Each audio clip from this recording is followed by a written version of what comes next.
Acidity എന്ന വാക്ക് കേൾക്കുമ്പോൾ തന്നെ നമ്മുടെ മനസ്സിൽ ആദ്യം വരുന്നത് ആസിഡ് കൂടിയിട്ടുള്ള ഒരു അവസ്ഥ എന്നുള്ളതാണ്. പക്ഷേ 50% ആൾക്കാരിലും ആസിഡ് കുറഞ്ഞതുകൊണ്ടാണ് ഈ പറയുന്ന ലക്ഷണങ്ങൾ കാണിക്കാറ്. ഒരു ടീസ്പൂൺ ആപ്പിൾ സൈഡർ വിനെഗർ അല്ലെങ്കിൽ കോക്കനട്ട് വിനെഗർ ഒരു ഗ്ലാസ് വെള്ളത്തിൽ കലർത്തി ഭക്ഷണത്തിന് 3-4 മിനിറ്റ് മുമ്പ് കഴിക്കുക.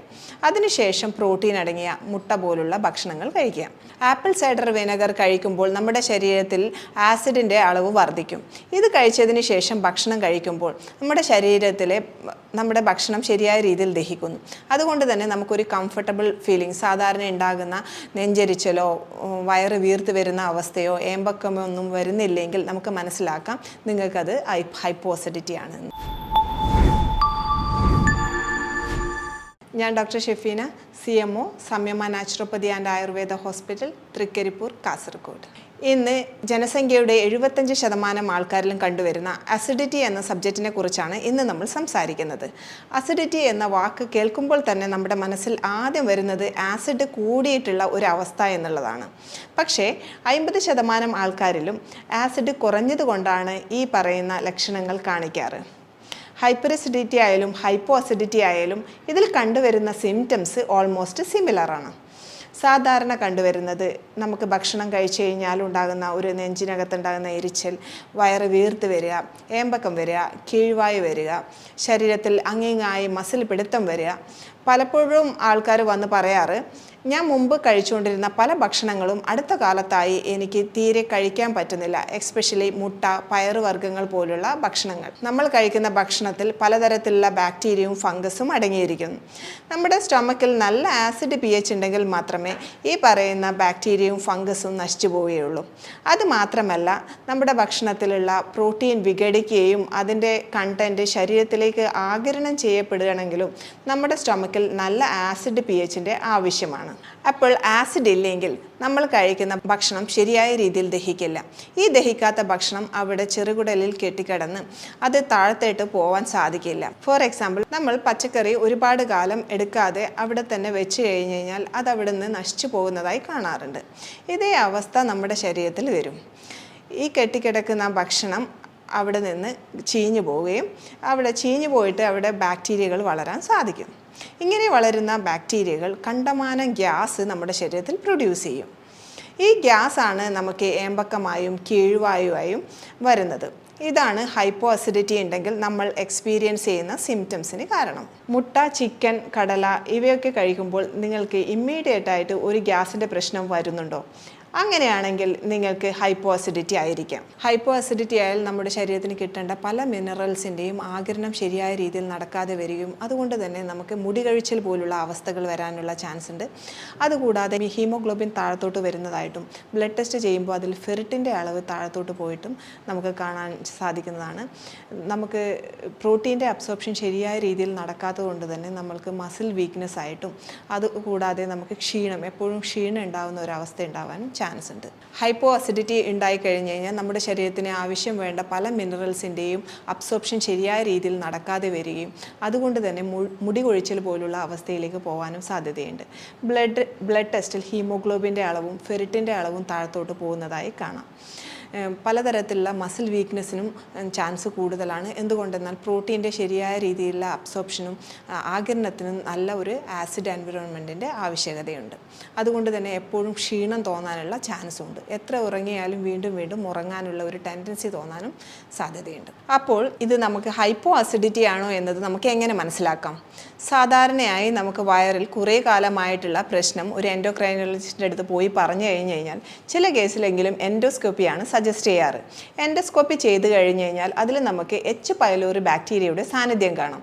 ഈ എച്ച് പൈലോറി ബാക്ടീരിയ ഹൈപ്പോ അസിഡിറ്റിയിലും ഹൈപ്പർ അസിഡിറ്റിയിലും കാണുന്നത് കൊണ്ട് തന്നെ നമുക്ക് ഇത് സിമ്പിളായി എങ്ങനെ വേർതിരിച്ചറിയാമെന്നുള്ള ഒരു ടെസ്റ്റ്, നമുക്ക് വീട്ടിൽ തന്നെ ചെയ്യാവുന്ന ഒരു ടെസ്റ്റ് നമുക്ക് നോക്കാം. ഒരു ടീസ്പൂൺ ആപ്പിൾ സൈഡർ വിനെഗർ അല്ലെങ്കിൽ കോക്കനട്ട് വിനെഗർ ഒരു ഗ്ലാസ് വെള്ളത്തിൽ കലർത്തി ഭക്ഷണത്തിന് 3-4 മിനിറ്റ് മുമ്പ് കഴിക്കുക. അതിനുശേഷം പ്രോട്ടീൻ അടങ്ങിയ മുട്ട പോലുള്ള ഭക്ഷണങ്ങൾ കഴിക്കുക. ആപ്പിൾ ആപ്പിൾ സൈഡർ വിനെഗർ കഴിക്കുമ്പോൾ നമ്മുടെ ശരീരത്തിൽ ആസിഡിൻ്റെ അളവ് വർദ്ധിക്കും. ഇത് കഴിച്ചതിന് ശേഷം ഭക്ഷണം കഴിക്കുമ്പോൾ നമ്മുടെ ഭക്ഷണം ശരിയായ രീതിയിൽ ദഹിക്കുന്നു. അതുകൊണ്ട് തന്നെ നമുക്കൊരു കംഫർട്ടബിൾ ഫീലിംഗ്, സാധാരണ ഉണ്ടാകുന്ന നെഞ്ചരിച്ചലോ വയറ് വീർത്ത് വരുന്ന അവസ്ഥയോ ഏമ്പക്കമോ ഒന്നും വരുന്നില്ലെങ്കിൽ നമുക്ക് മനസ്സിലാക്കാം നിങ്ങൾക്കത് ഹൈപ്പോ അസിഡിറ്റി ആണ് എന്നുള്ളത്.